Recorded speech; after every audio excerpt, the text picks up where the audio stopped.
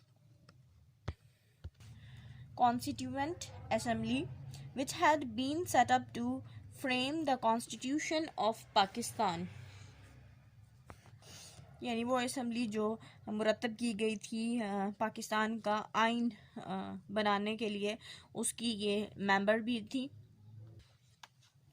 Next ہے بیگم Rana Liaquat Ali Khan, the wife of the first Prime Minister of Pakistan. بیگم رانا لیاقت علی خان پاکستان کے جو پہلے وزیر اعظم تھے ان کی اہلیہ تھی. was in her own right an important political figure. یعنی وہ ایک اپنے جنسا ہے اپنے بلیف میں، اپنے عقائد میں ایک سچی اور ایک اہم سیاسی شخصیت تھی. In the course of the freedom movement she formed the Women's Voluntary Service and National Guard. انہوں نے تحریک آزادی میں ایک تنظیم قائم کی جو کہ خواتین کے رضاکارانہ تنظیم تھی، اور ساتھ میں نیشنل گارڈ جون سا ہے ان کی ایک تنظیم تھی جس میں خواتین جون سی ہیں وہ پارٹیسپیٹ کیا کرتی تھی. A compelling orator, she used her skills to inform people, especially the British, of the Indians' viewpoint.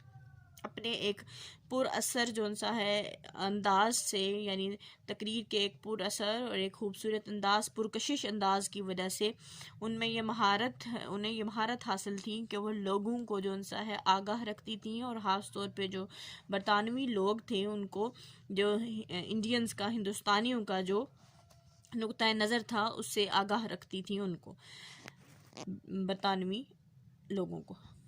After independence too, Begum Rana Liaquat Ali Khan worked extensively for the rehabilitation and uplift of Pakistani women. بیگم رانا لیاقت علی خان نے بھی آزادی کے بعد بہت محنت سے اور بہت زیادہ کام کیا کہ جو خاص طور پہ جو پاکستانی عورتیں ہیں ان کی بحالی اور ان کو جو سا ہے میدان میں لانے، ان کو ابھارنے کے لیے کافی کام کیا، مختلف فیلڈز میں ان کو لے کے آنے کے لیے. She also served as ambassador to The Hague and as the governor of Sindh. انہوں نے ہیگ میں جو کہ ایک کنٹری ہے وہاں پہ ایک سفیر کے طور پہ بھی کام کیا، اور وہ سندھ کی گورنر بھی رہی. In Sindh, Lady Nusrat Harun and Lady Sohra Hidayatullah played a prominent role and participated actively in the freedom movement. Sindh میں لیڈی نصرت ہارون تھیں اور لیڈی سہرا ہدایت اللہ تھیں جنہوں نے جو تحریک آزادی ہے اس میں ایک نمایاں اور ایک فعال جو کردار ہے وہ ادا کیا. Lady Harun was elected the president of All India Women's League in 1943. 1943 میں جو لیڈی ہارون ہیں وہ آل انڈیا ویمن لیگ کی جو سا ہیں وہ صدر منتخب ہوئیں. Both these ladies worked hard for the rehabilitation and welfare of women after independence and contributed generously to this cause. دونوں جو خواتین ہیں انہوں نے بہت محنت کی عورتوں کی بحالی، فلاح و بہبود کے لیے آزادی کے بعد، اور انہوں نے بڑی فراخ دلی سے اس مقصد میں حصہ لیا.